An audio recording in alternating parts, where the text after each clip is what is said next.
I'm Kevin Roose, tech columnist for the New York Times. I'm Casey Newton from Platformer. And you're listening to and watching Hard Fork.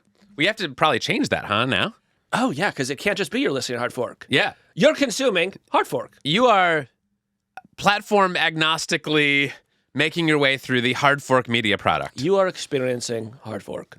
You're experiencing Hard Fork. I like that. Or what about this is Hard Fork? That's a great one. Try like it. that. Let's see. I want to hear you say it. I'm Kevin Roose, a tech columnist for the New York Times. I'm Casey Newton from Platformer. And this is Hard Fork. How is that? That sounded amazing. Yeah. I think that's just it right there.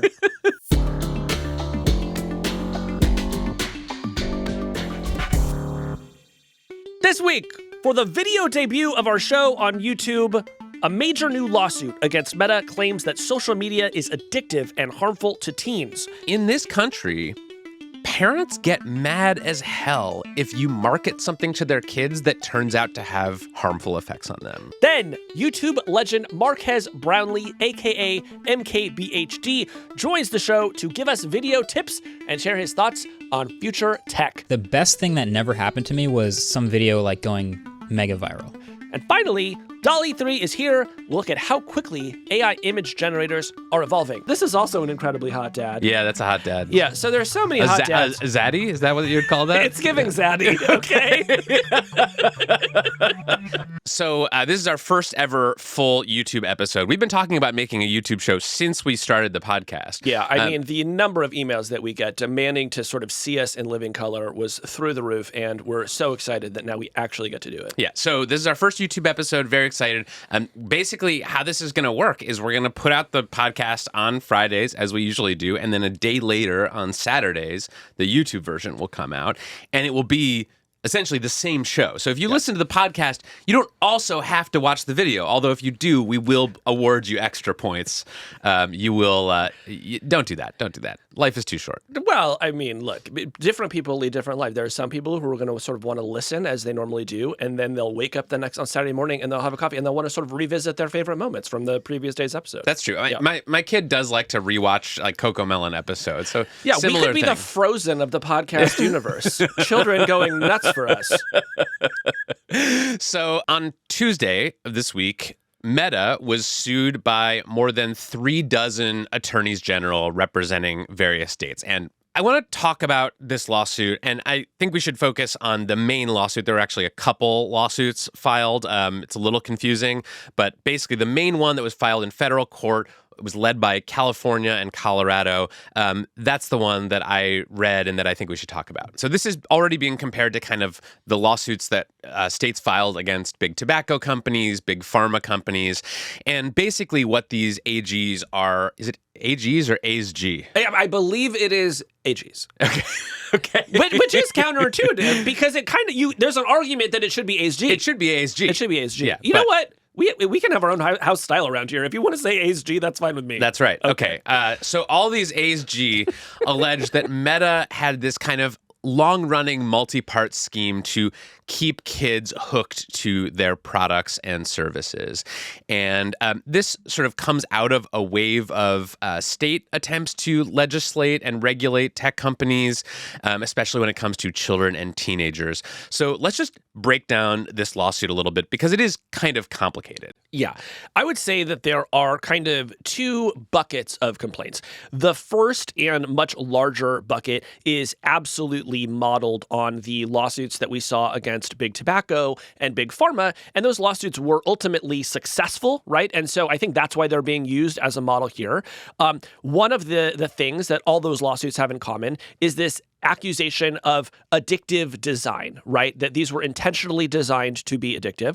Another is that there are health concerns associated with sort of pharma, tobacco, and social media. And then the third is that there was an internal knowledge about the risks that was not shared with the public, even though the people who were making Meta's apps knew. Right. The people at Meta working there knew that these products had some harmful effects on young kids and said so in their sort of employee forums, but still the company persisted in going after young users. That's sort of the allegation here. So let's talk about the kind of like addictive features. So some of the features mentioned in this lawsuit are things like like counts, so you can see how many people liked your Instagram post, these persistent sort of alerts and variable rewards that, push notifications show up on your phone, keep you coming back to the app, that this is sort of designed to produce dopamine responses, and that teenagers are especially susceptible to this. Filters that promote body dysmorphia, disappearing stories like on Instagram, infinite scroll, and getting rid of chronological feeds so that posts with more engagement are seen first. Now, what was your reaction to seeing these feeds sort of listed in this lawsuit, or these features? It felt like the ASG had just discovered apps for the first time. It's like, have you used anything on your phone? Right. Was this the first push notification you ever got was Totally. from Instagram? So look, I don't want to make too much light of it, because something that I do believe is that for some group of users, some group of young users in particular, using social media can be associated with harm. It can create harm. It can exacerbate harm, particularly if you already have mental health issues, right? If you're using a social media app for more than 3 hours a day, according to the Surgeon General this year, you are at much greater risk of harm than other folks. So I do want to take that very seriously. And at the same time, I want to acknowledge that there is no regulatory framework that guides how you build apps in this country, right? There are many apps that have likes. There are many apps that have rate feeds. There are many apps that are sending push notifications. And so for the ASG to come along and say, well, you can't do that, I do think that they're going to have a hard time proving that in court. Totally, especially because Meta did not invent a lot of these features, right? They didn't invent the push notification. They didn't invent the infinite scroll. So at a minimum, I think if you're going to go after Meta for having these kinds of features, you also have to go after other social apps that are popular with kids. I've talked to some people who think that that's sort of what's going on here, that the states are sort of sending a signal, hey, we're going to be going after all of the apps that are popular with kids that have these features. And so if you're Snapchat, if you're YouTube, if you're TikTok, you're going to be looking at this case and saying, wait a minute, maybe we should stop using those features. I mean, yes, and yet at the same time, social networks are a business that tend to decline over time, right? If you run a social network, you're always having to pull a new rabbit out of a hat just to get people to look at you, right? The reason that Meta added stories to Instagram was that Snapchat was starting to take off. And so it's, oh no, now we have to sort of change everything. Then TikTok came along, and all of a sudden it was like, we need to start ripping things out of the app and put in short form video everywhere. So these apps are always changing. They're always having to add new things, and they're always sort of having to wave at you and say, hey, come back and look at this thing. So I think if you run a social network, you're looking at this lawsuit and you're saying, I actually don't know what I am supposed to do. Are you telling me that I am not allowed to try to get users between the ages of 16 and 18 to open the app? Is that just illegal now, right? And so this is one of the first, but not the only time in this lawsuit that we run into this problem of we do not have a regulatory framework in this country for companies that build apps. Right. But at the same time, part of what's being alleged here is that even after Meta knew that these features were sort of particularly appealing and good at getting young users to come back, and knew that there were harms associated with some uses of their products for young users, that they kept pursuing that user base.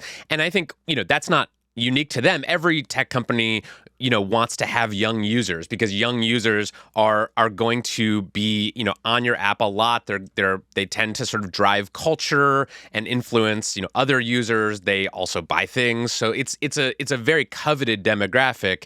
But that's also sort of where Meta has gotten into trouble, because they were going after those young users, and this is now at the heart of this complaint against them. Right, and I think where it will become legally difficult for Meta is not just if the ASG prove that Meta was trying to attract younger users, because as you point out, lots of companies try to attract younger users with their products. It's going to be, you knew that younger users were uniquely vulnerable to a provable mental health harm, and you marketed it to them anyway. Casey, what was in the redacted parts of this lawsuit? What do you think? Because it like truly was just blanketed by these redactions, and I was just like, what could be under that was so important that Meta fought to keep it from getting out? So I'm going to assume that it is a lot of internal email, internal documents, documents data from some of the research that the company has done. And if I'm one of the ASG, well, I guess the ASG know what's in the lawsuit, but if you're somebody who hopes that this lawsuit succeeds, what you should hope is that all of those redactions are just evidence to support the claims that are made in this lawsuit. The lawsuit is written in a sort of in a way that makes Meta look almost cartoonishly evil, right? You know, this sinister plot to try to get a young person to look at Instagram as if it were trying to like entice them into the witch's house in Hansel and Gretel, you know? So, you know, Right. But again, like maybe the data is in there and we're going to read this unredacted complaint and we're going to say, holy cow, this is super bad. As it is, it's a bunch of claims without a bunch of evidence to support it. Right. So that's the first bucket, the kind of like features that harm children and addict them and get them coming back to our apps. Let's talk about the other. No, What? I think we should go one note further, Kevin, because there's something that I think is going to be really controversial when this thing actually gets debated, which is can the ASG prove we really got ourselves into trouble with this new house style? Can we go? Let's go back to AGs. We're going back to AGs. Okay. The AGs are going to have to prove a sort of direct harm here, right?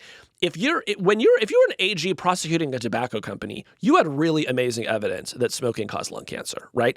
If you were an AG prosecuting a big pharma company, you had really good evidence that opioids were way more addictive than they had ever been marketed as, and that was causing horrible harms in people's lives, right?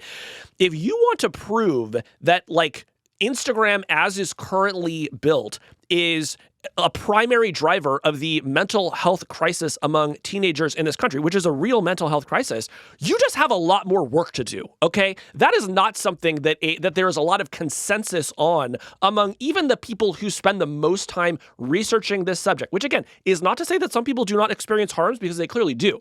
But if you're going to say that Meta is essentially a linchpin of the mental health crisis in this country, which I think a lot of these AGs really want to make that case, then they're just going to have to bring a lot more evidence that is than we have seen so far in this lawsuit. Totally. I will just say, like, we don't know what's in the redacted portions of this lawsuit. It could be incredibly damning things from inside Meta that will look very bad if they get out or to the people who evaluate this.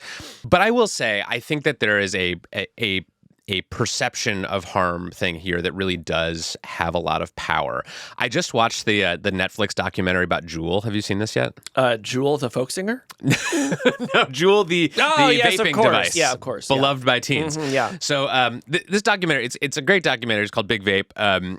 Highly recommend it. But it was sort of making me. I was thinking about that while I was looking through this lawsuit, because there, in that case with Juul, you had a company that had made something that actually did have both positives and negatives, right? Like, it did help people quit smoking, but Juul made a fatal flaw, which is that they marketed to kids. Right. And then they said that they weren't marketing to kids. And it's like, well, why is this vape branded with SpongeBob animations, you know? Right. They marketed to kids. They hired, these cool looking fashion models to like make, ads for them. And in this country, parents get mad as hell if you market something to their kids that turns out to have harmful effects on them. And look, I'm a parent. I get that impulse. I think the people at Meta didn't realize that if parents turned against them and started to feel like their products were harming kids, even if the evidence for that harm was kind of shaky, it actually wouldn't matter. It was going to be game over. Parents were never going to forgive or forget that. And that perception alone of you're a company who's marketing something to kids that has harmful effects on at least some of them was going to just be a fatal flaw. And so I don't think the company saying like, oh, well, the data is inconclusive and social media is actually good for some adolescents, like, I just don't think that's going to help them at all. It clearly doesn't have very much emotional power, right? It doesn't have nearly the emotional power of the stories that we've heard and that we have featured on this podcast of teenagers saying that this app caused a real problem in my life. And I do believe those stories, and they are going to be a problem for Meta. Right. I think the stronger part of this lawsuit is the part about data privacy and data protection, because we actually do have a law in this country, COPPA, that prohibits tech companies from collecting data from users under 13 without parental consent. And, what Facebook and Instagram and Meta have said is, well, we make people put in their age before they register for an account. We don't want underage users on our platform, and if we find out that they're on our platforms, we kick them off. But what this lawsuit says is basically, well, that doesn't work, clearly, because there are still millions of underage users on your platforms, and you actually haven't tried hard enough to get those people off their platforms. What do you think about this part of the lawsuit? Yeah, so I think this is just a much stronger part of the lawsuit, in part because most platforms do just have people under 13 who are using them. It is a time-honored part of American childhood to use the internet without your parents' permission, and the 13-year-olds are going wild, okay? I'm sorry, the 12-year-olds are going wild. So, let's see, what's the specific thing that I want to say about the COPPA piece? Here's what is interesting to me about the COPPA piece. A few years back, Instagram said it was going to work on a special version of the app for kids under 13. Okay? I remember this. And this caused a big sort of emotional reaction that said, wow, that feels like really, really icky, right? I was somebody who felt that way and said so at the time. And what Instagram said in response was, look, you have no idea how many kids are trying to get onto our platform, are successfully getting onto our platform. And it's one of those where it's like, if you're going to drink, I'd rather you do it in the house where I can watch you. Mm-hmm. That was the sort of logic of Instagram building an app for kids under 13, right? It's sort of what YouTube does. They have YouTube and YouTube Kids. Yeah, that's right. Who knows what the Instagram Kids would have been like? There's also a Messenger Kids app, by the way, that Facebook makes that exists and is designed for kids under 13. Why do I bring all this up? Well, look, we know the company has admitted that it has a problem with these under 13 users. Now, I think what the company would say was, yes, and we are one of the only companies that was trying to do something meaningful about this, right? Everybody else just wants to pretend that this isn't an issue because a group of dozens of attorneys general are not going to show up at the door of the average website because it happened to have some 12-year-old users. But if you get into trouble for something else, they can come along and they say, hey, do you have any 12-year-olds on your platform? Were you collecting data about them? Well, now you have a problem. So this is kind of like getting Al Capone on tax evasion, right? But I do think they're probably going to get them. And I would say that the odds that Meta escapes this lawsuit without having to pay some sort of fine, probably heavily related to the COPPA violations, are small. Yeah. So is that the remedy here? Is that what's going to happen at the end of this? Is because there's one version where they just pay a big fine. They've paid a bunch of big fines over the years. They have a lot of money. They keep operating. It's sort of cost of doing business for them. But I think there actually is a chance. I don't know if it's a big chance or a small chance that this lawsuit will succeed in doing more than just fining the company. Will actually require them to scale back on some of their features, to change how they do age verification. Do you think any of that's going to happen, or do you think it's just going to be slap on the wrist, cut a big check, and move on? I think it's really hard to answer this without seeing the full complaint and without starting to see it litigated a bit more. Again, maybe there is evidence of direct mental health harms on teens that we just haven't seen before that is buried somewhere in the redacted portions of this lawsuit. For the attorney's general's sake, I hope there is, Kevin. I hope there is that evidence, because if it is not there, then they are in the position of having to prove some pretty explosive claims using some pretty flimsy evidence, right? And if that's the case, then yes, I think this probably just becomes a settlement over some COPPA violations. And I think that would be sad. And here's why. We do have a crisis with teen mental health in this country. I was reading the CDC reports yesterday, and you're looking at the statistics of the number of young girls in particular who are going to emergency rooms, right? Who are contemplating suicide. It's just really, really awful. And there is a lot of debate over the exact causes of it. And again, I think that, yes, social media is playing a role in this. And I think social media companies could absolutely be doing more to protect these kids, right? I don't really think this lawsuit gets us here, right? And the reason is because we just have not written rules of the road for these companies, right? In the whole backlash to big tech that's been going on since 2017, the U.S. Congress has not passed a single new meaningful piece of legislation that regulates the way that any of these tech giants operate, right? when I look at what's happening in Europe, where they passed the Digital Services Act, that at least begins to lay out some rules of the road. It begins to say, here's what you have to do about harmful online content. Here's what you have to do about disinformation. Here are some ways that you have to be transparent about what you're doing so that outside observers can sort of get a sense of what you're doing. And the DSA at least speaks to the idea that amid all of this, individual users should still have some rights to free expression, right? That we still actually do want people to be able to get on the internet and post and talk about their problems. And hey, maybe if you're an LGBT kid, you can meet another LGBT kid online. And maybe that's a positive connection that you can have in your life that helps you out of a tough spot, right? So I think Europe is sort of leading the way there. And I wish the United States would say, you know what? We actually need to create our own regulatory framework. Maybe we don't want 16-year-olds to see likes on their Instagram posts. Maybe we want to mandate screen time limits for children the way they do in China. I think that would be wild, but we could absolutely do it, right? But let's actually get together and make some rules of the road, because if we do, then we can have a much bigger impact than just fining Meta. We could improve the entire social media industry. Yes, I buy that. Thank you. Are you running for president on that platform? Well, I've been thinking. How far do you think I could get with that platform? I think you could make it to the primaries. Okay. Yeah, I think you could pull in 10%. I could make it to literally the first step of a presidential. Yeah. We gotta get some signatures first. That's a good point. What would you like to see out of all this? I would like to see tech companies, including Meta, but also all the other ones with young users. I would like to see them think a little bit harder while they're designing products for young people specifically. Like, I want them to feel a little bit of fear, a little tingle on the back of their neck before they roll out a new feature that is aimed at younger users.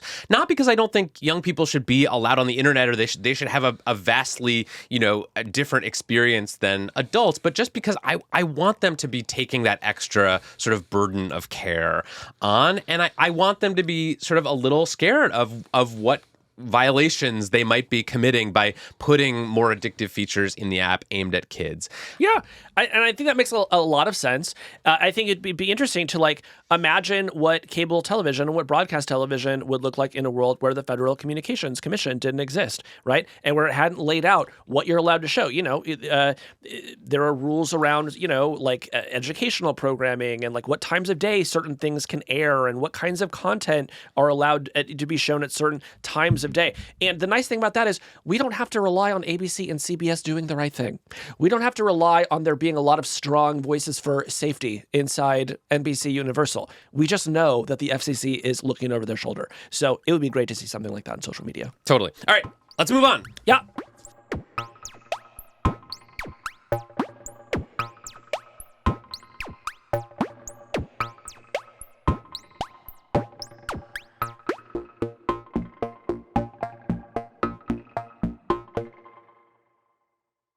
So, Casey, we have a very special guest today for our first ever YouTube show. We are kicking off our first ever YouTube show with a YouTube legend. So, Marques Brownlee is a very popular tech creator on YouTube. His channel, MKBHD, has been going on for more than a decade. He's got 17.7 million subscribers, which is slightly more than the Hard Fork channel, but not for long. And he is sort of the person whose channel I watch most on YouTube when it comes to, new technology, new gadgets, new phones. Whenever I want to know, what is the latest and greatest piece of technology out there, Marques's channel is the one that I go to. Absolutely. And, as somebody who has also been watching MKBHD for a long time, not only have you seen Marques grow up on his own channel, right? He's been doing it for 15 years since he was a teenager. But you have just also seen YouTube evolve, right? And Marques has had to adapt to that. Every year, his shots get a little bit sharper. The tech in the podcast is a little bit better. He now operates out of this magnificent studio. And so just watching the way that he has grown, both on the technical side and as a creator, has been fascinating to watch. And I think just offers an incredible template to anyone else who is wondering, how do I start a YouTube channel? How do I get really, really good at this?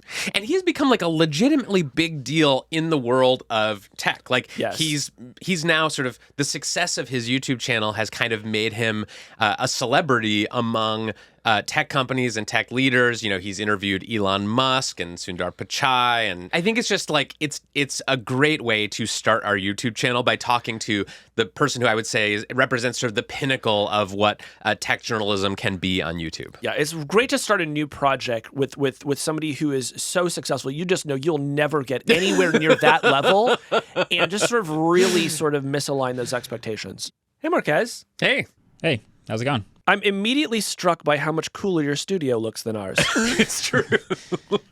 My goodness. We got a lot of light going on in here. Great light. You've got like a red pop screen on your microphone. I mean, it's all working. Yeah, we pull out all the stops for hard fork. You know, that's high-end stuff here. Did you redesign your studio for us? That's amazing.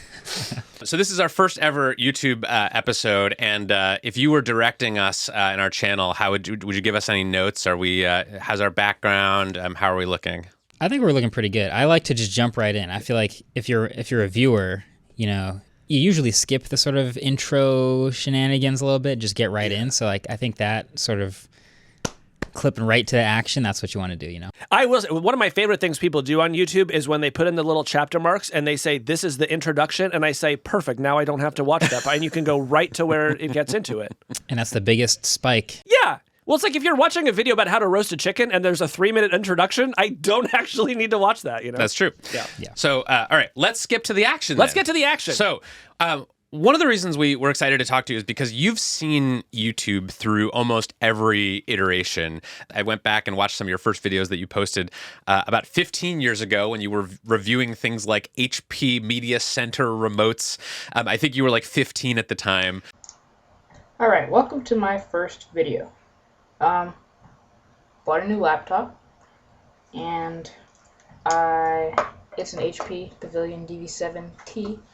So, of course, I got the Media Center remote.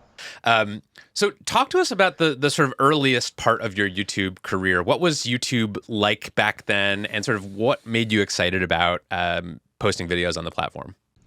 Yeah, I mean, I guess I've heard it described as sort of the Wild West, but looking back, it's never been a more accurate description. Like back then, so this is 2009 that I started making these videos.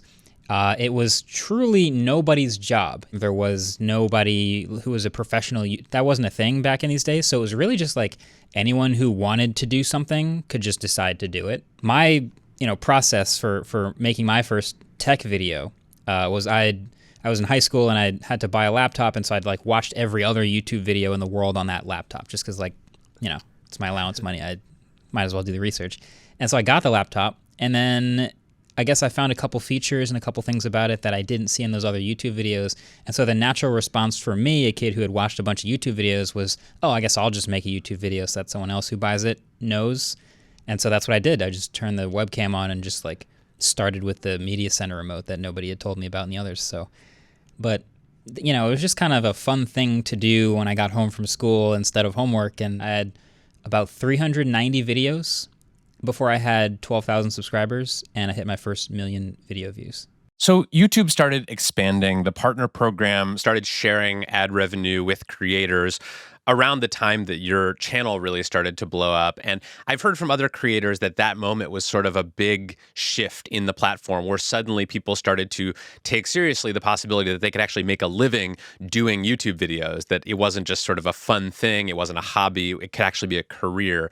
So what's your memory of kind of that stage of evolution where you could actually get money from YouTube for making videos? Did that change your approach to the platform? Did it kind of affect the ecosystem? What do you remember about that time?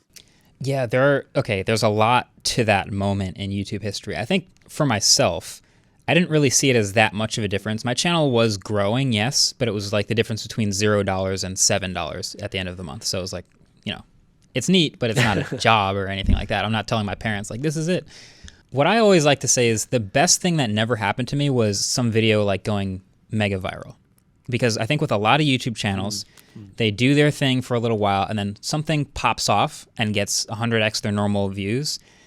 And what happens at that point is they kind of start chasing that again. They start trying to redo another version of the thing that popped off, or just suddenly that's the theme of your entire channel. And thankfully for me, it was, I'm into tech. There's all these tech topics to talk about, all these things to make videos about, and people seem to really be interested in that.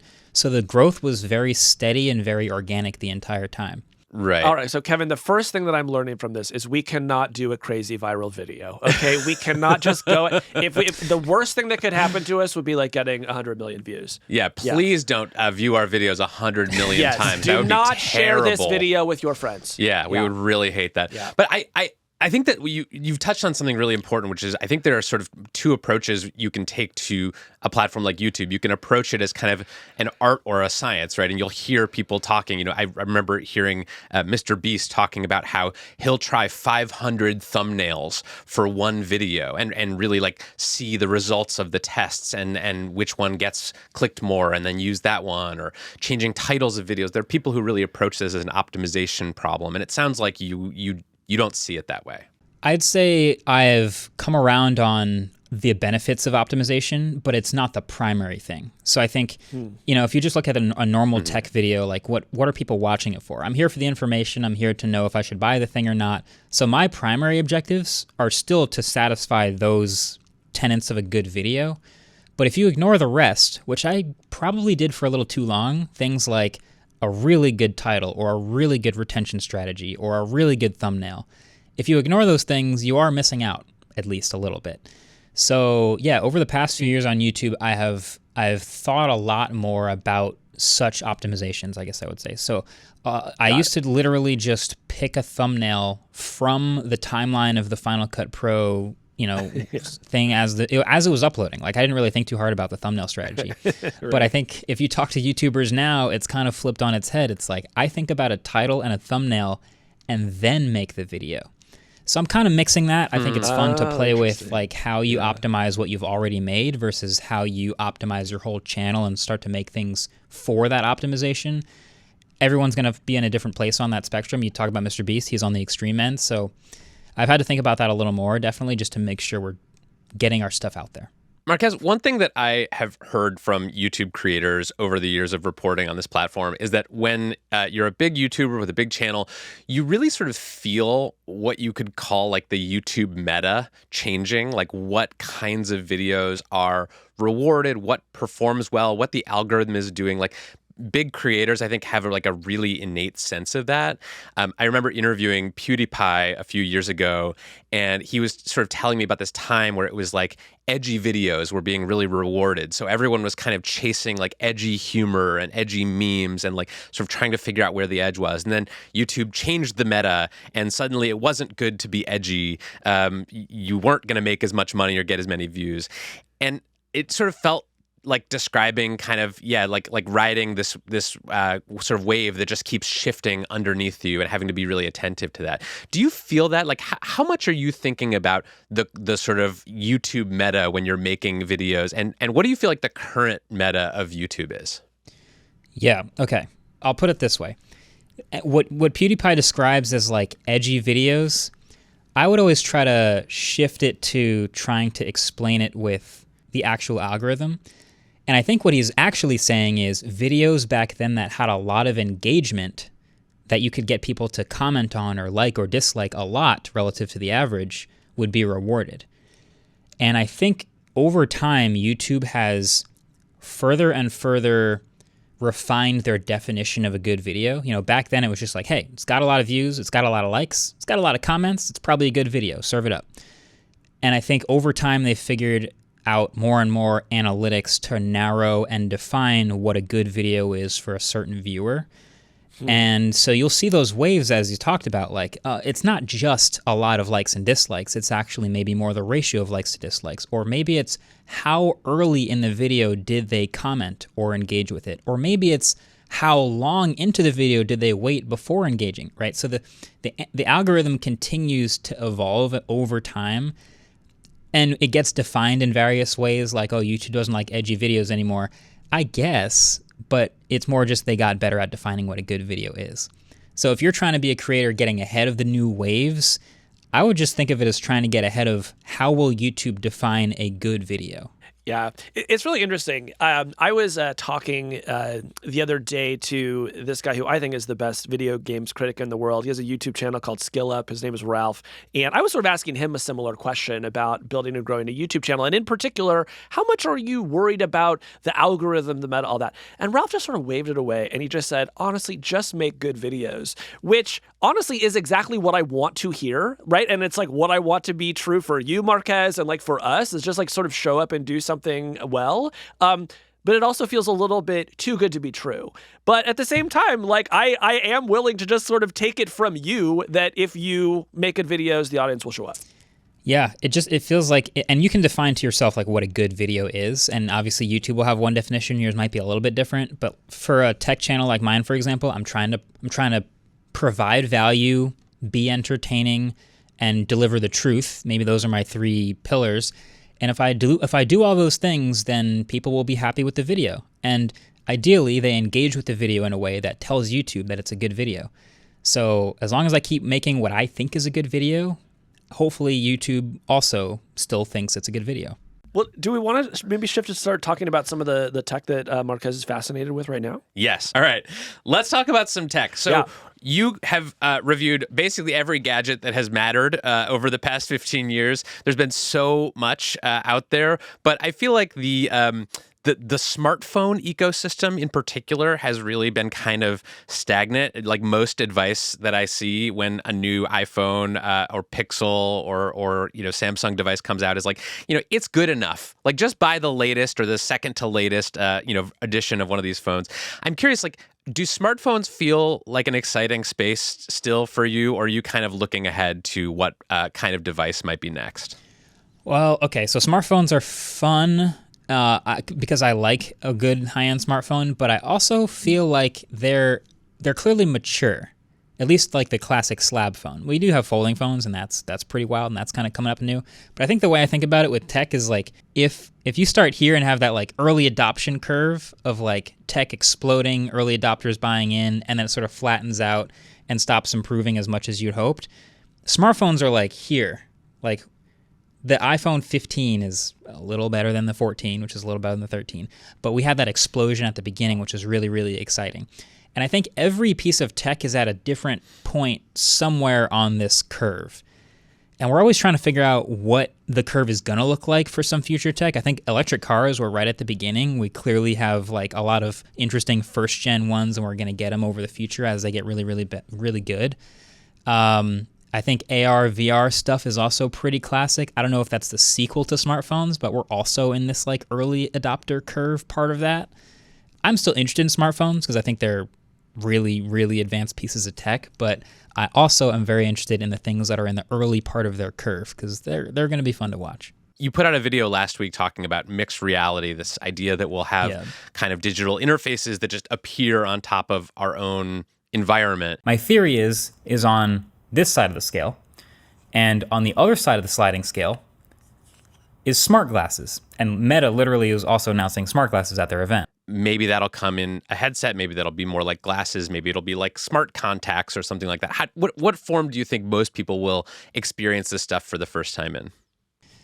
I mean, it's hard to say. I mean, my theory from that video was that smart glasses are kind of starting on one end of the spectrum, and VR headsets are starting at the other end. And they both feel like they have the same goal, which is to get you to a point where you wear something inconspicuous on your face and it augments your reality in some way. Smart glasses, they don't really work if they look dumb, so they have to keep looking like smart glasses. So they just keep fitting as much tech as possible in normal-looking glasses. And at this point, it's just like a little computer, a little battery, a camera, and a mic, speaker. And they're going to keep trying to add to that over and over again until they get to spatial computer on your face. That feels a little harder than the other side, which is the VR headset, which every year is shrinking and getting smaller and smaller and lighter and better pass-through until eventually you get to the goal of looking right through it and it augmenting your reality and you just got this thing on your face. And it's got to get to the point of looking like a normal thing to wear on your face. So both of those are tough. If I was betting, I'd probably put money on the smart glasses actually being most people's more less reluctant purchase. It feels like if it looks like regular glasses, it's not as hard to convince you to try it. But it feels like they're trying to do the same thing. So I'm watching both. Also, like, these things change. AirPods did not look cool when they came out. People made fun of the way they looked, right? And now everyone wears AirPods and nobody thinks twice about it. So I think you could sort of never underestimate how quickly people's feelings about this stuff can change. Yeah. What about AI hardware? We talked a little bit on this show a few weeks ago about kind of all the companies that are trying to sort of make devices that are specifically built for generative AI, whether it's a pin or a pendant or smart glasses that have AI built into them. What do you think the killer hardware product for this kind of AI is likely to be? Wow. I don't know that I have a good answer to that. It feels like it's whatever is as discreet as possible, honestly. Because you talked about smartphones earlier, like the fact that everyone is always on their phone all the time. I kind of have a hard time remembering what it was like before everyone was on their phone all the time. Like you see those old pictures of like basketball games where like everyone's just watching the game. There were these things called books. Libraries. It's tough to remember those times. To get ideas. Yeah. So I see. So everyone's got their phones out now. Everyone's looking at their phones all the time, and that's like kind of how we see things. It's just as hard for me to picture a next thing where everyone's on a new device all the time when we just leave our phones behind. I don't know what that does. That make me not as good at seeing the future or something? I don't know. But I think as far as these like dedicated hardware pieces for generated AI, if they don't take up too much extra mind space, if they're just a thing maybe it's a clip, I don't know, maybe it's on your glasses that you already wear, maybe that's the best way of sneaking it into it being a functional part of your life. But yeah, it's tough to say. I don't know. I think we are going earbuds. I think we're going full Samantha from Her. I think that is where this technology is going to head. Yeah. Did you see Mrs. Davis this year? No. This was sort of another. It was a Peacock original, I believe. Super good. And the premise is basically that the entire world is connected through earbuds and speaks to an all-knowing AI. That's interesting. Marques, last question. We wanted to end by making some predictions. So where do you think we'll see things going? Let's just say in the next year or two. What excites you right now when you look at the world of tech? Yeah, okay. So the next 2 years, I think you can safely bet on them being the most exciting years for VR and AR headsets and for electric cars. Those are like the two emerging technologies that I see being super, super interesting. Electric cars, first of all, because like the battery tech and all of the tech gets so good so fast that the cars that come out in 2 years are going to make today's look terrible. So that's great. And then, of course, when you get these headsets, when Apple dives in, it's about to take off. Like, I think a lot of these companies trying to be innovative and be the first mass market VR or AR product is going to be really interesting to watch, especially as the smart glasses kind of pop off at the same time. So those are the two things in the next 2 years that I would keep an eye on. Got it. So don't buy an electric car for 2 years. That's what I'm taking away from this. Or just buy one and trade it in and get the newer one. Wow, listen to Mr. Fancy. Or lease. Oh, yeah. Or a lease. A lease is a great option. Yeah. Well, Marques, thank you so much for coming on Hard Fork. Really great to talk to you. And we'll see you on YouTube. Yeah, for sure. Thanks for having me on, guys. Thanks so much, Marques. He's just a very chill person. Yes. Extremely chill. Yeah. Which is nice because, YouTubers have such a reputation for, just being over the top and, drama queens. Yeah. Yeah. Nice to know you can be a chill bro. Certainly, we're not going to try it, but it's nice that it works for other people. Yeah, I plan on bringing my trademark chill to our YouTube channel. People are always saying, you're so chill. When we come back, AI image generators and Casey's experiments using Dall E 3 to make bulldog mad scientists. And try to find a better image for you.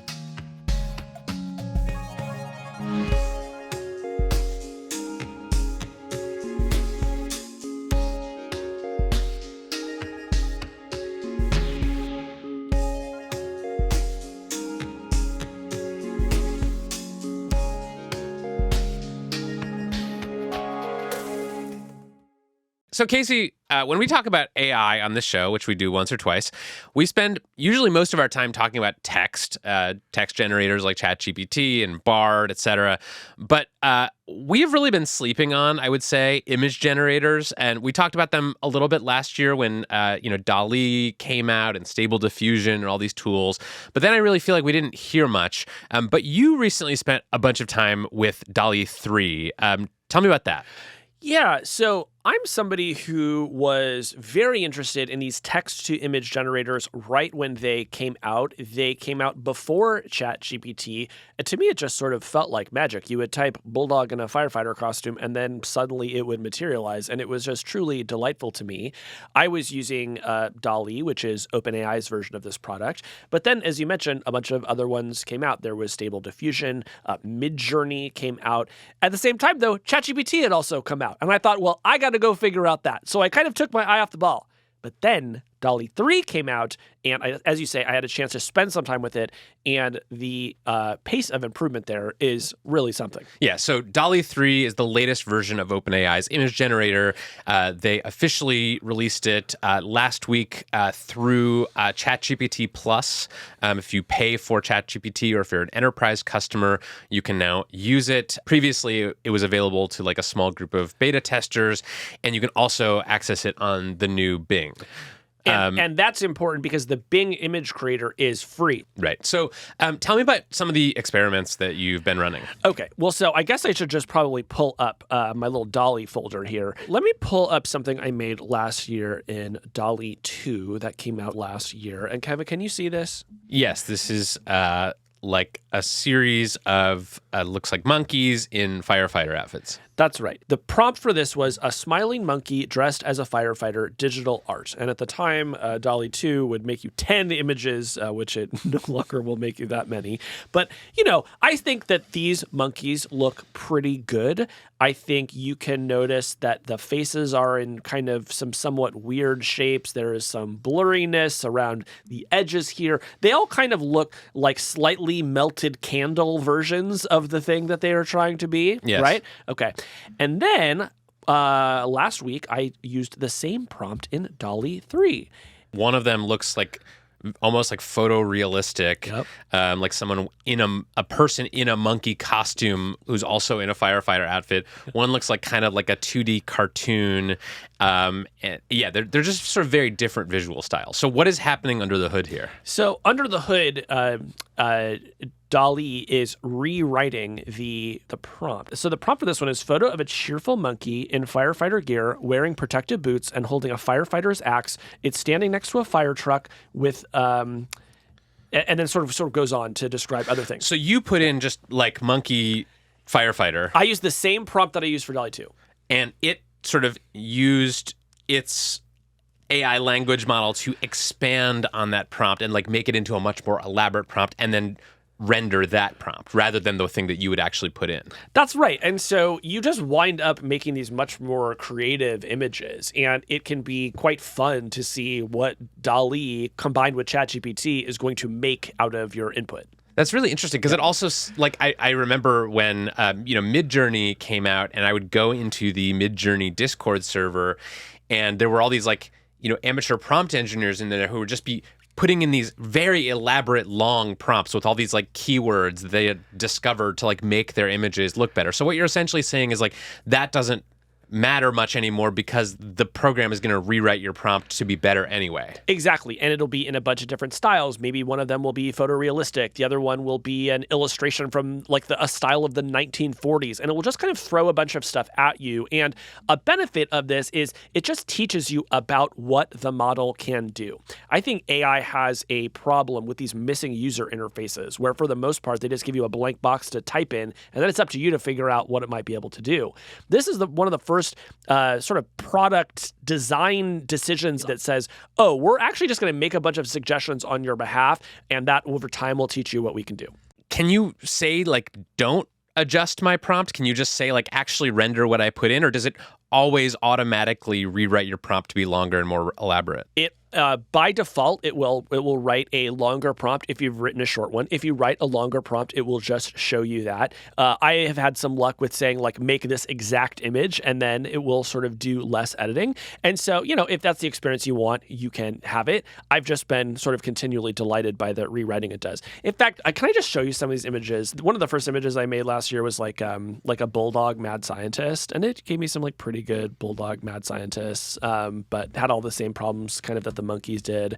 And then I used Dall E 3 to make a bulldog mad scientist. And I thought the results were just like kind of mind-blowingly good. That's pretty good. Aren't these like they're incredibly rich with detail. They're very colorful. Like I could see this on the cover of Bulldog Mad Scientist magazine, and you might not even know that it was AI generated. And the prompt you used was literally just Bulldog Mad Scientist? It was not very much longer than that, but then ChatGPT rewrote it to, talk about the colors and the lighting and the style and all of that. And, I will say that like this kind of thing might not have a lot of immediate practical applications. This is one of the reasons why we have not been talking about these image generators as much is, unless you're in some sort of field where you have to constantly generate images, or you just like being creative, or maybe this is a fun thing that you do with your kids, you're probably not going to have a lot of reason to use Dall E 3.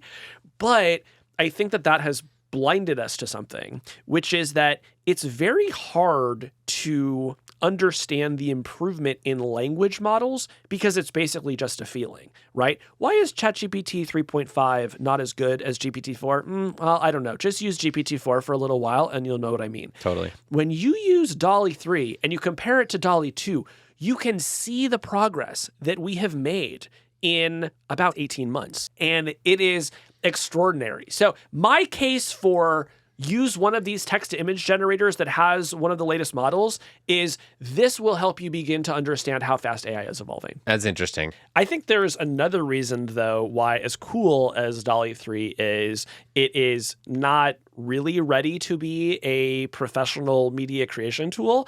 And that's just because the rules are very hard to understand. What do you mean? So like most AI developers that are responsible, OpenAI has done a lot of work to prevent this thing from being misused, right? We don't want it to be generating infinite deepfakes of the Pope, for example. You may remember the Pope coat. The Pope coat from earlier this year. We don't want to create a bunch of photorealistic images of world leaders in sort of crazy situations that could, I don't know, affect the stock market or put us at risk of war, that sort of thing. And so Dall E has a bunch of rules around it, and you can read the content policy, and it will tell you, like, don't make art of public figures, or like, you can't do nudity. It can't do... no nudity, that sort of thing. Yeah. But in practice, you may go to use this thing, and you will just be getting flags for reasons that would surprise you. Like I tried to make a teddy bear noir, like sort of a teddy bear sitting in a detective office meeting a new client, I think was basically my prompt. And Dall E 3 returned 3 images. And then it said that the 4th of the images that it had generated had violated its content policy. Why? Well, it didn't tell me. Huh. And that is the case with most of these things, is that when you break the rules, it doesn't tell you why. Of course, there's something very funny about a teddy bear detective violating a content policy. It's even funnier that Dall E generated the you image. Wrote the prompt that violates your policy. Yeah, I mean, so I wrote about like a teddy bear detective meeting a new client. Maybe it was rewritten to be like, and this new client's like a very hot teddy bear, wearing a very sort of revealing teddy bear outfit, and then the maybe it was like a model. teddy, like a piece of lingerie. It was wearing a teddy. It could be something like that. So the point is just that you don't know. Another issue I've had is that something I have done in my own newsletter is I will take the logo of a company that I write about and I will create some sort of image around that. It's like show me the company logo in a courtroom, for example. Well, Dall E 2 would do this and Dall E 3 would not.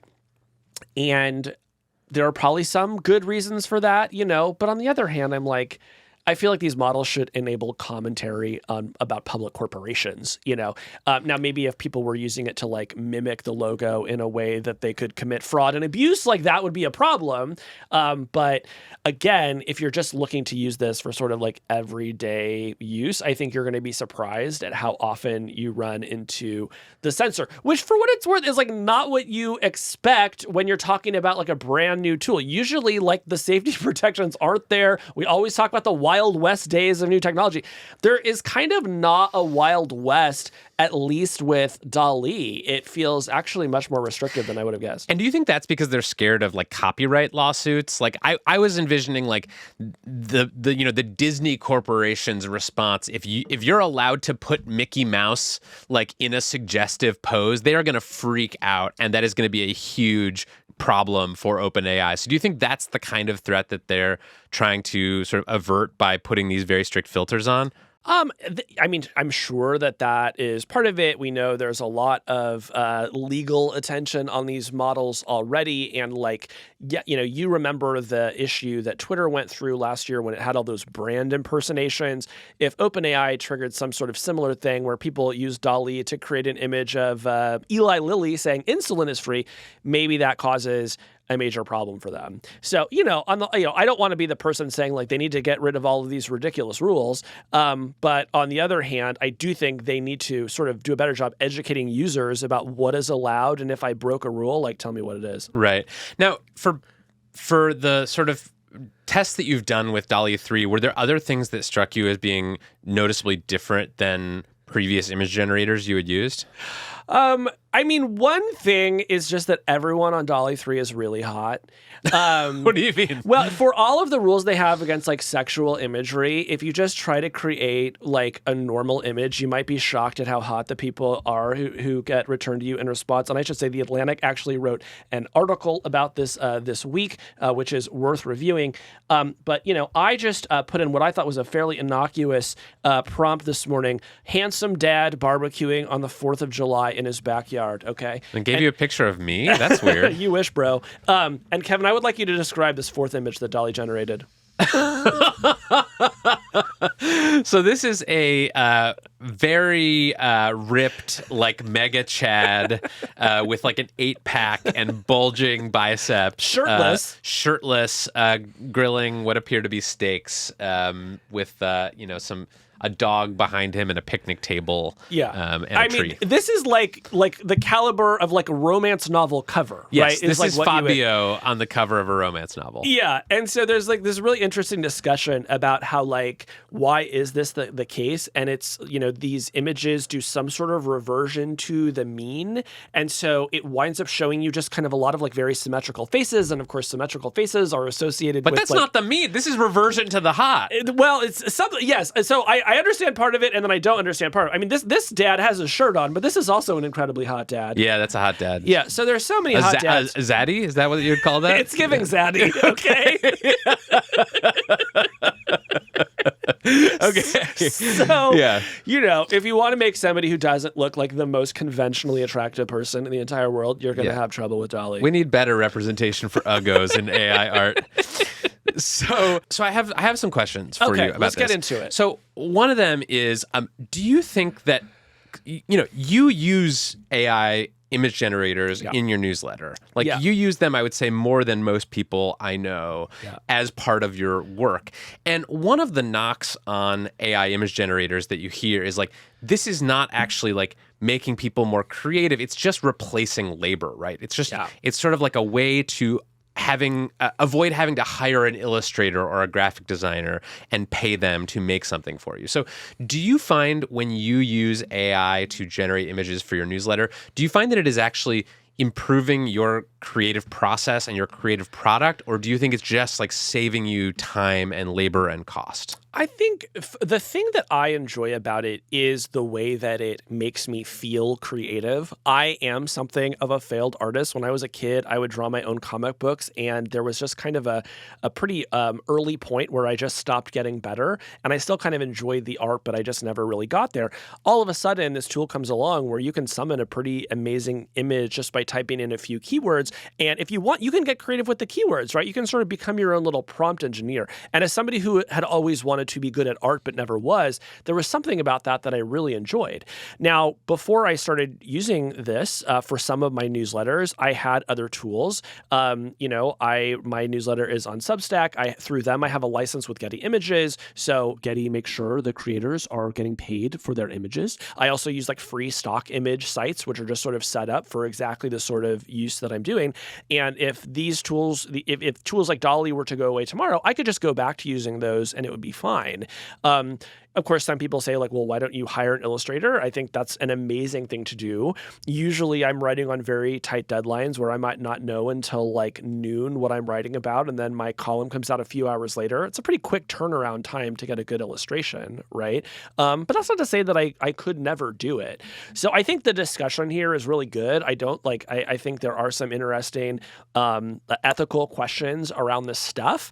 But I want to kind of dive into them because something else I believe is like it's good to put creative tools in the world and make people feel creative. Yeah. I mean, the other big knock that you hear against AI image generators is about the way that they are trained, right? On lots of copyrighted images. And, we talked about this guy, Greg Rutkowski, on the show, who's like this illustrator who was sort of horrified to learn that people were using AI image generators to make things in the style of his art, which he feared, I think reasonably, could like actually cut into his ability to earn a living making said art. So have there been any attempts to address that problem of like either copyrighted images being used by the AI image generators in the training process, or of people being able to use them to imitate the styles of living working artists? Yeah, so Dall E did two things in this regard. The first is if you are a living artist and you don't want any of your future art to be trained on future models, you can opt out. I guess through their website, you can just sort of say, hey, take me out of this thing. Of course, by this point, they probably have enough of your images to be able to replicate your style anyway, so I don't know how much good that winds up doing anybody. So what happens if you ask for a Greg Rutkowski style thing in Dall E 3 now? So this is the second thing that has happened, which is that they now bar searches for living artists. Really? They give you what is called a refusal. This is, by the way, this is a hot new frontier in content moderation, is like the idea that you ask a platform for something and it just says absolutely not. And so this is a big way that Dall E winds up preventing misuse, is just by refusing to do things. And one of the big things it will now refuse to do is and I tried this, by the way, I said, show me a dragon in the style of Greg Rutkowski. And it said, and here it actually did a good job of telling me what I got wrong. They said, I believe what it said was, that's a little too recent for us, by which I think it means Greg Rutkowski is still alive. And can sue us. Right. And so, but we will show you a dragon in a sort of contemporary art style or something like that. Huh. And then, it showed me a bunch of dragons that, I don't know Greg's work well enough to know how Greg-like they were, but I think, OpenAI has decided that they were, they passed the test. Do you think this will pacify artists? Do you think artists are going to see this Dall E 3, these refusals and some of these steps and this opt-out system and go, okay, well, I'm cool with AI image generators now? No, I think anybody who has had their work used in the training of an AI model is going to find themselves potentially a party to a class action lawsuit at some point, and I think that will probably be true of these models. And that is just a fight that we should have, right? I think there are arguments on both sides for, hey, you took my labor and you created a valuable thing and now you're making a bunch of money from it. Like, I deserve my cut. I think that's a reasonable argument. And I think you can also say, well, there are actually no copyright issues at play here because we're not copying any of your images. We just simply took one input and then we made something completely different, and we have no legal obligation to give you any money. That is essentially the case that these OpenAI developers are making. So we have to have that fight in court. I don't know how that's going to play out. You know what? I bet we'll be talking about it on this show. Yeah, yeah, totally. So there's one more way that artists are starting to respond to the sort of popularization of AI image generators, which is not with lawsuits, but with something called data poisoning, which I want to talk about because there was an interesting story this week in MIT Tech Review about some artists who are trying to actually bring more power to artists when it comes to generative AI by designing a tool that actually spoils the results of AI image generators. This tool is called Nightshade. It was developed by a team led by a professor at the University of Chicago named Ben Zhao. And basically the way this tool works, according to this article, is that it lets artists add invisible changes to the pixels in their art before they upload it onto the internet. And then if these images are used to train an AI image generator, those like little pixels will sort of manipulate the machine learning model in some ways so that it sort of misunderstands. So you can make an image of like a handbag look like a toaster to an AI model. They call these poison samples. And the researchers basically found that even with a fairly small number of these poison samples, some of the AI models would start to put out weird images. They tested this on Stable Diffusion's latest models and also on a model that they trained from scratch. And at least in the case of Stable Diffusion, even like 300 so-called poisoned images could start to change the outputs, which when you think about it is kind of surprising since Stable Diffusion's models are trained on billions billions of images. So did you see this article? What did you think of it? I did. I think it's very interesting. I think we should do more of this kind of research. I also have to say I was fairly skeptical about the claims that it was making. Something else that OpenAI was telling me last week when I was talking to a research scientist there, which is they are training a classifier on recognizing images created by Dall E 3 when it sees them. And the way it's doing this is it's feeding them it's feeding a model tons and tons of images created by Dall E 3 and tons of images that were not created by Dall E 3. And even though these individual images are of everything you can imagine, you show the model these images enough time, and OpenAI says that it can now detect with a 99% degree of accuracy what was made by Dall E 3 and what was not, right? That's kind of mind-blowing to me. The way that companies like Adobe have been pursuing this up until now has been to put something in the metadata of these images that could indicate it was created by AI. But these have some obvious flaws, starting with the fact that if you screenshot the image, you immediately strip out all of the metadata, and all of a sudden we don't know where it came from, right?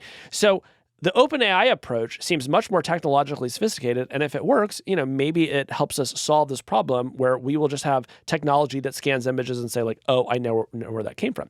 So how does this connect back to what you just said? Well, it's like if we have a system that can detect with 99% accuracy if something was just made by Dall E 3, what are the odds that artists putting some of these poisoned images on the web are going to trick these systems over the long run? What do you think? Right.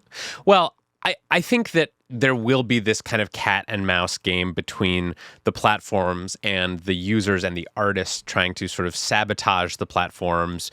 I think that, many of these companies will just find ways to sort of ignore those pixels. I don't think this is probably a lasting solution, but it does speak to just how pissed off people are about these AI image generators. And I imagine as someone who uses these things every day in your work that you get a lot of people criticizing you for that. So I have gotten, I should say, a handful of emails from readers who would say like, hey, why are you using this stuff? Like, I don't like it. And I always thank them for the messages. I want to have that conversation. I think there's a good case to be made. And in fact, I am going to explore using maybe the Adobe Firefly model, which uses licensed images, right? And what they have said is that if you are using the work of one artist in particular, maybe there is a kind of an equivalent of a Greg Rutkowski on the Firefly platform, they're going to pay bonuses to artists based on how many images they have in Adobe's training data set and the commercial value of those images. That seems like a really good and ethical system, and I think more companies should explore something like that. I think it would really lower the temperature on this discussion and would let people who want to use these tools to feel creative feel better about using them. Totally. All right, Casey, thank you for your tour of AI art generators. We're sort of the Bob Ross of the modern moment, Yeah. Paint with us. Yeah. Using your keyboard. Little happy blue. Love that.